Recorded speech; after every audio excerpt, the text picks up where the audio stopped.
Pinangka parwakaning carita tuing muni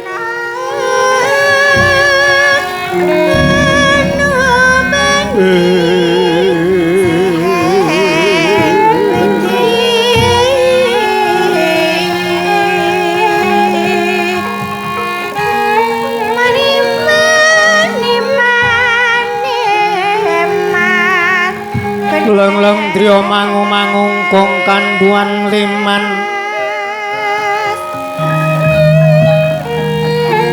leno tanpa kanentan tulosa mengko lir mengko Dyahayu Tama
palugon lakuning lekas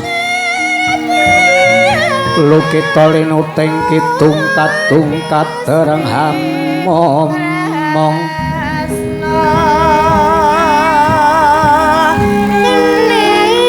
nenes bicarane jerwan muda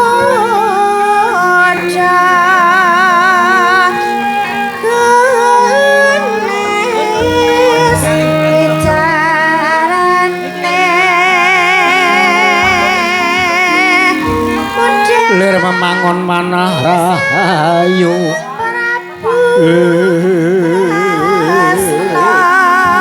Rama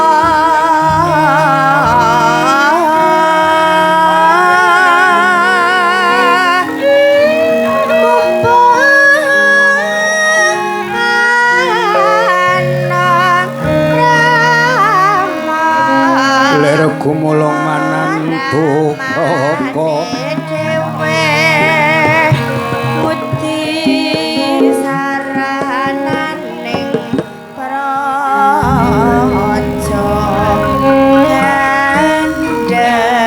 kawiyana tan kagolong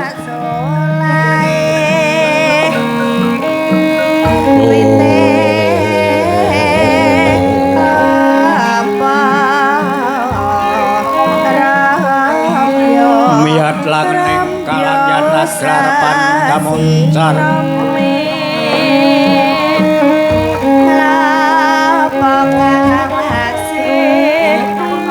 tinon ler kekonang surem sorot surem sorot wetan padang kasorot lan pajare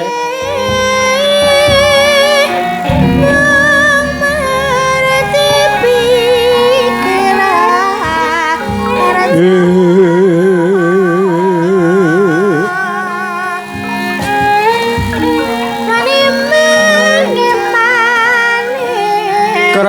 kang sinayang gelung mangayataken bono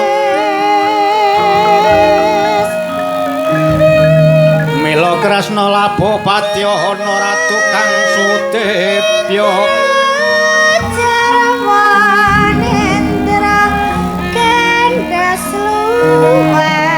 lirik kang sawara-wara anteng tajem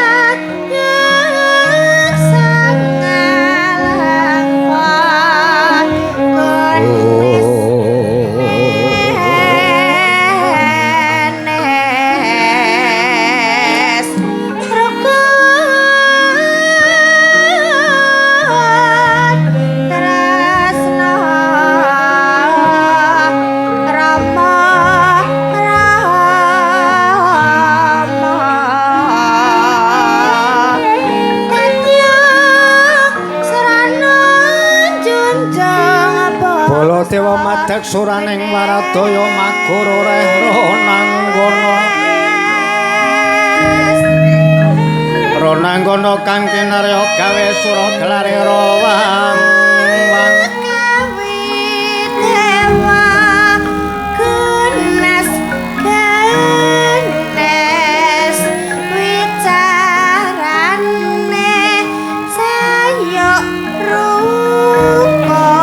Makutha Madura jungkung bedhangane surati mantra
Balukon lakuning lekas lukita linuteng kidung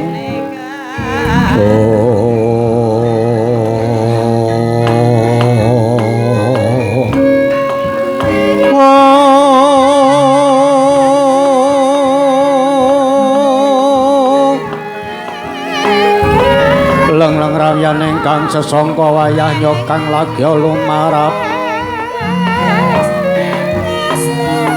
marenggo-renggo ruming pure makin tanpa siring haleping kang omah masler muruping langit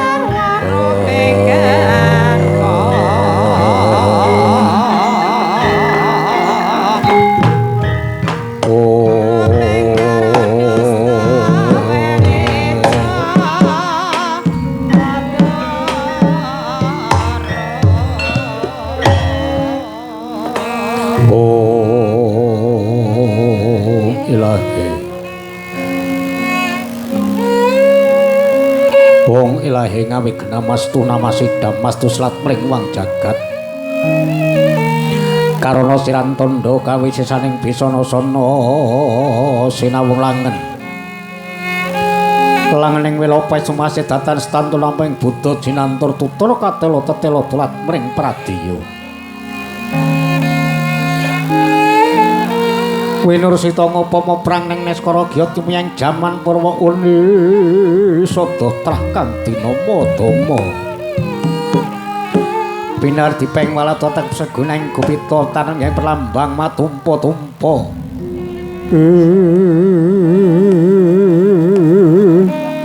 marma panggung panggeng sang Murwengkata ya sirep data pitahana kocap nagari pundhita ingkang kaeka hadi dasa purwa eka wilanganing sawiji adilinu dasa 10 purwa iku areng kawitan adyanta kathah ingkang sinonggeng pratiwi kinangsa maneka sekapiting samudra laya prandene kathah ingkang samya hanggana raras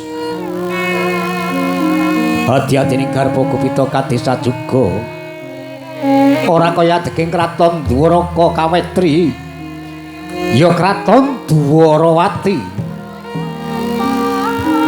marma kinara dadi pambukaning kandha ya pambukaning carita iku negara kang wis kondhang kaluka saindenging bawana kacarita yen Ciranda ngupira Praja 100 tatan antuk 2000 tan jangkep 3 kathah ingkang samya nyebataken yen to negara Dwarawati negara kang temah panjang punjung pasir pawugir kemari pahla jinawi kerta tata miwah raharja panjang aran dawa kacari punjur dhuwur kawi bawane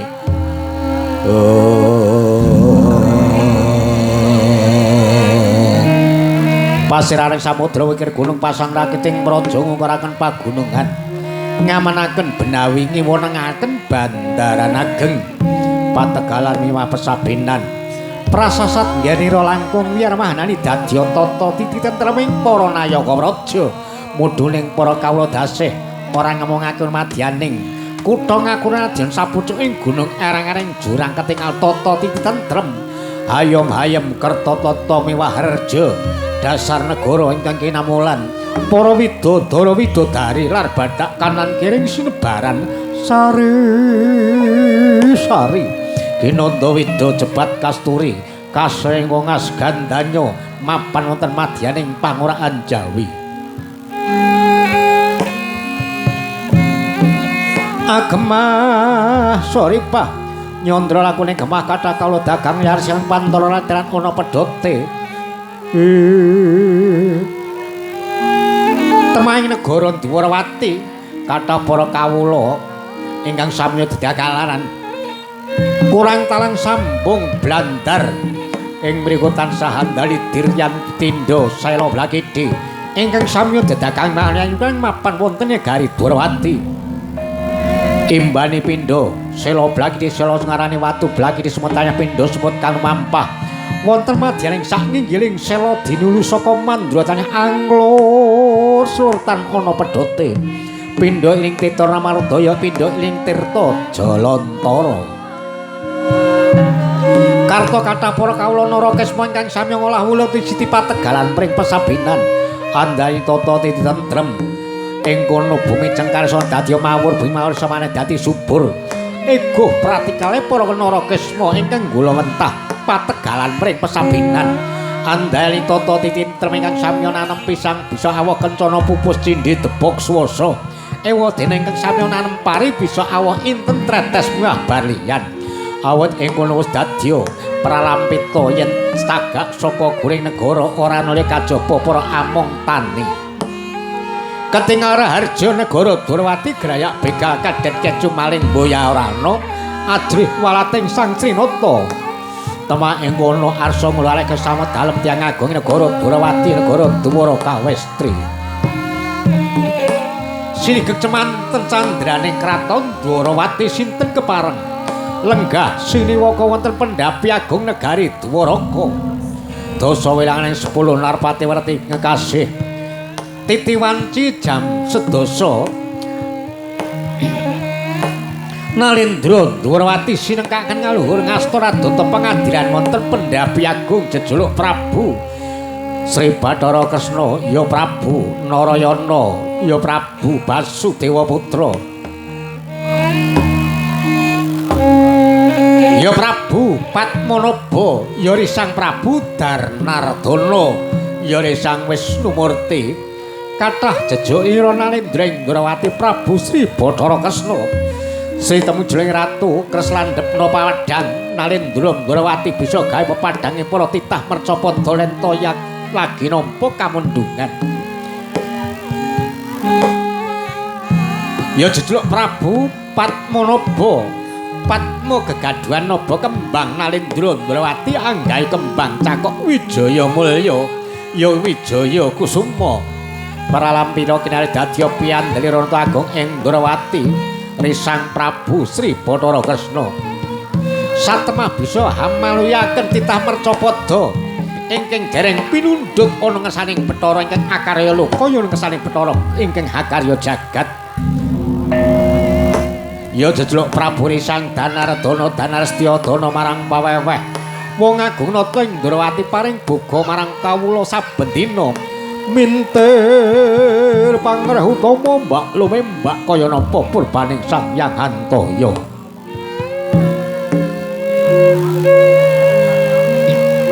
ya jejuluk Prabu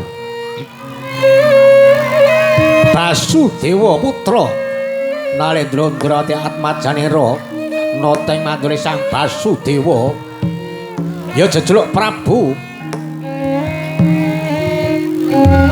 Narayana keturunan Narayana ya Prabu Giwang Katon Nalendra Cemani lair turising batin daging tusing sungsum getih Cemani kena dadya tumbaling praja yen to lagi nampa rubedaning Bathara sinigeng semanten candraning wong agung nata Indrawati dasar negara Indrawati Nalendra Berbawa Budi Laksana kepareng sinten ingkang lenggah wonten pendhape agung negari Durawati tasih kadang dalem Rakanata nisanganing Pinta Prabu Anamka Krasana Iwasi Jaladara Prabu Baladewa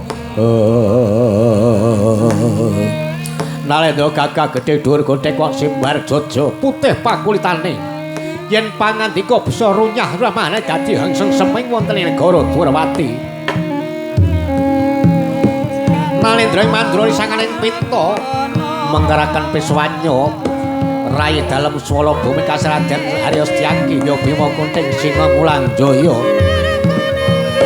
Dian Aryastyaki menggaraken abdi dalem patan Widura Kandhang Patih Udawa ingkang tinanggenah pranata nemadyaning kepatihan Widura Kandhang tinata dalem kepatihan ingkang samya kembusana kajejer ingkang samya arsa nyandung dawuh pangandikanira Sang Sinata ing Dwarawati kanca maju kanca ndodho ayo mirengake apa dadi kersanina Tago Dwarawati Risang Prabu Kresna kanca majaja maju teplak teplek teplak teplek kanca ndodho kanca ndodho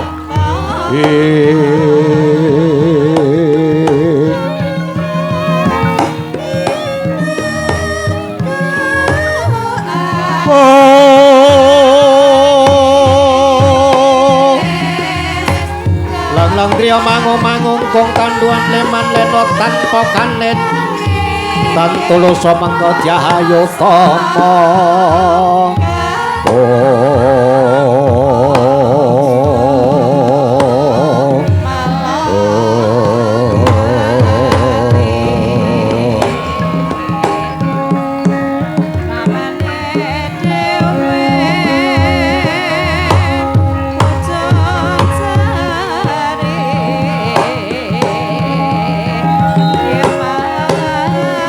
dening utamaning nata Berbudi Bawa Laksana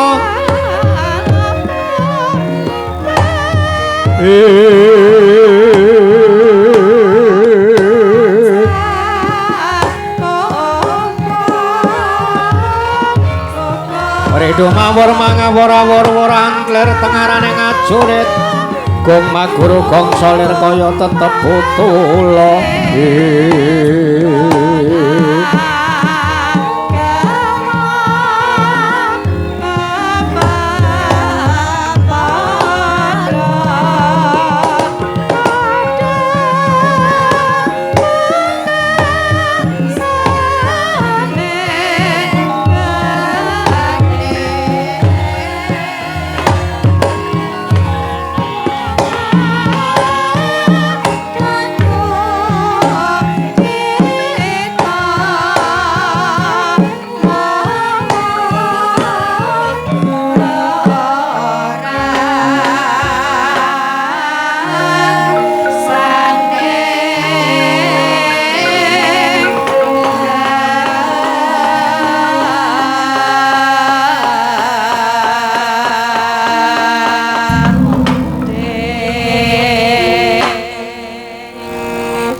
Sritina ning pasewakan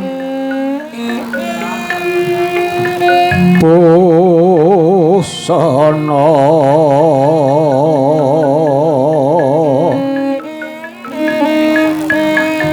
busana kang maneka warna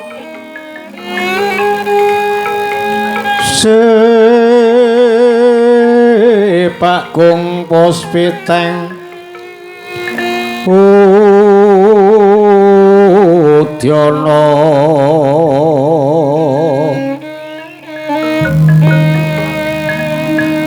miang pandra kang sarwa rukma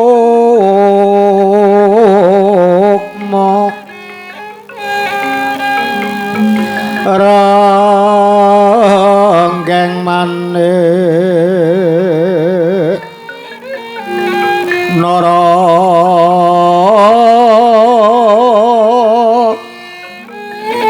wata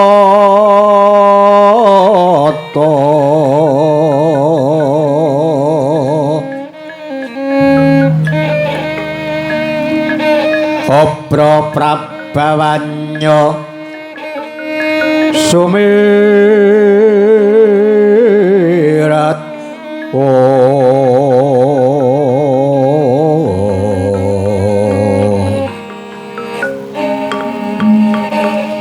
kenyaring teja kang lali waran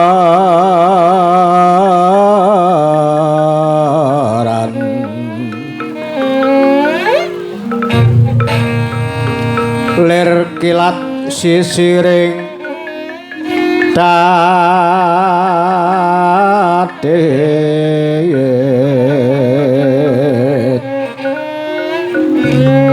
wimbo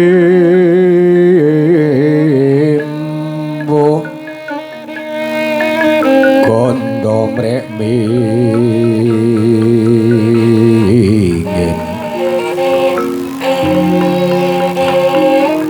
katyuping maruta mondo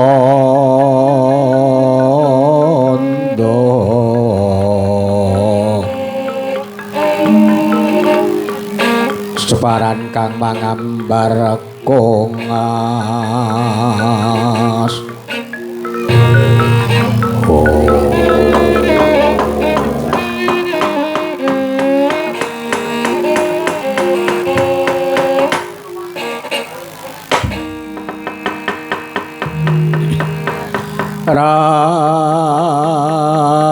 prapsidam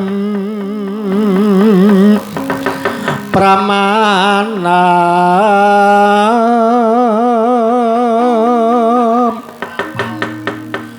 tanono sabawane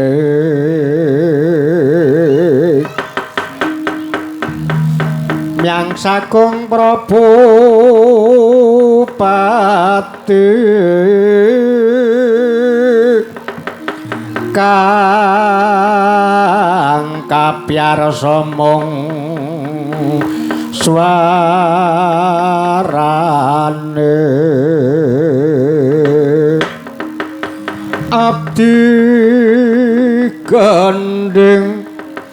abdi gending gemblak miang kemasan kang samya nyambut karepti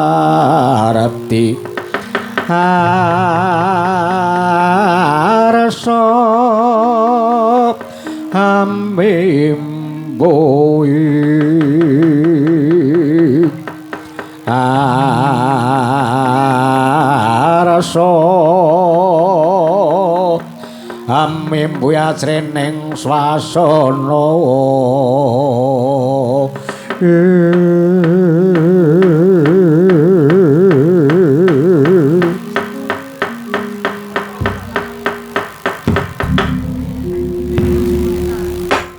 Iwang Suksmana ngadlini wehong sekaring bana langgeng manik Wisnu dewane ingsun sinungguh datan awrat nun mugi payungana panjenengan ingsun. Nuwun Koko Prabu. Keparang kadang paduka Ndhurawati saderengipun suka ngaturaken uba rampe dedaharan. Miwah pasogatan ingkang edi miwah peni langkung-langkung kepareng. Koko Prabu nginang jambe rambun sata ngangkung mirantos. Nuwun Koko Prabu. Kadang paduka Ndhurawati suka ngaturaken pambagyareja lan sungkem kula kunjuk wonten ngersa dalem paduka Koko Prabu.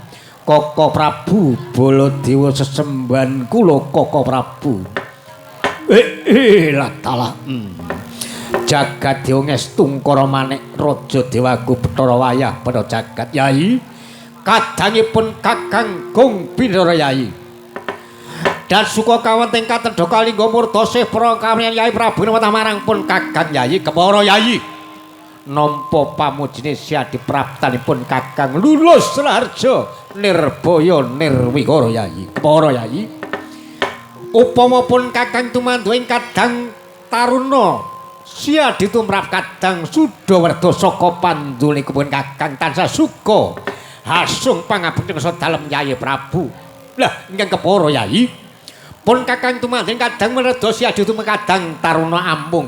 Siadi suka ngaturake pangabekti kunjuk marang pun Kakang Yai. Pun Kakang tampa. Tak tampa tangan patelaking jaja dumaing pangon kendelo padha-padha Yai. Yai Kresna kadangipun Kakang.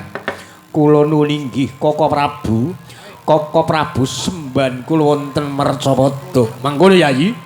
Kepara mung panjenengan Kakang bae tampanana Yai. Yai Kresna kadangipun Kakang. Nuwun Koko Prabu. Inggih Koko Prabu. Kula tampi tangan kula kekalih. Kula cancang puncak engweni tansah mimbana bawa laksana. Rat daging kayuanan Koko Prabu Baladewa. Mangkono Yai. Yai Kresna kadangipun Kakang Gung Bindara. Kepareng Koko Prabu kula aturi merayogakaken paduka lenggah wonten negari Dwarawati Koko Prabu Baladewa kaya-kaya Yai. Lenggahipun Kakang wis kurang sawiji apa Yai. Kanthi kepenak Yai. Yai Kresna kadangipun Kakang. Inggih Koko Prabu. Yai Setyaki lan kadangipun Kakang Patih Udawa siraja nganti ninggalake Subasitaning Ratu Ayu Egayagi enggal ngaturna pambagyarja lan sungkem pangabota kunjuk unsa dalem Koko Prabu. Ing katembaning prapta ana ing Praja Ndhurawati Yai. Yai Setyaki lan Kakang Udawa. Koko Prabu. Rai Sulaba ngaturaken sungkem pangabekti kunjuk wonten sadalem paduka Koko Prabu. Koko Prabu Baladewa sembahan kula wonten Mercapada. Ladalah. Yai Setyaki. Nggih. Siadi ora ninggalake Subasitaning Ratu tan suka ngasurake bekti sipun Kakang di bombong mongkok joli penggalih. Ya. Saka pangudang-udanganipun Kakang mangkono di si ora ninggalake Subasitaning Ratu ya. Pun Kakang tampa ya di ora mumpesnipun Kakang bae tampanana Yai. Yai Setyaki kadangipun Kakang sekalangkung kapundhi prisa dalem ikra dateng Rai Paduka. Kula tampi tangan kula kalih mugi dados norat daging kayuanan Koko Prabu Bulut. Mangkono Yai. Yo, kaya ngono saka kudanganipun Kakang Yai siadi ngembani marang Yai Bathara Kresna wus sawetara rumangsa mongkok lan bombong. Siadi ora ninggalake Subasitaning Ratu antarane kawula kelawan Gusti manunggaling cipta rasa karsa lan karya di ya kono ngudi. Dadi bocah muda namung aja dadi pangareping pemudi wae. Dadi bocah muda aja mung dadi pangareparing putri wae ya Di. Ayo dadi bocah muda bisa dadi pangareparing nungsa bangsa negara munggahing agama jalaran Di. Besok surute para pepundhen kabeh iku rane para muda tumaranta kang bakal nerusake labuhaning negara Yai. Pangestu dalem ingkang kula suwun Koko Prabu. Mangkono Yai. Pangestunipun Kakang Banyumila Yai. Yai Setyaki kadangipun Kakang. Prayogana di lenggah ana ngersani Yai Kresna. Langkung prayogi Koko Prabu. Sinuwun diwaji. abdi dalem widura kandhang nyaosaken pangabdi kunjuk sahandhap paduka mawantu-wantu kula nuwun diwaji nun diwaji semban iki Kakang Udawa nuwun inggih sinuwun aduh Kakang ingkang mongko Kakang Udawa suka ngaturake sembah nungasane Baladewaku apa ora bakal kleru lajeng kersa paduka kados pundi rikala semono Narayana adikku ya Yai Kresna, Bratajaya adikku ya Dewi Wara Sumbadra ingkang wis dinauk marang Yayi Janaka. Uga aku pisan isih padha timur ingkang peparap Kakrasana Agu.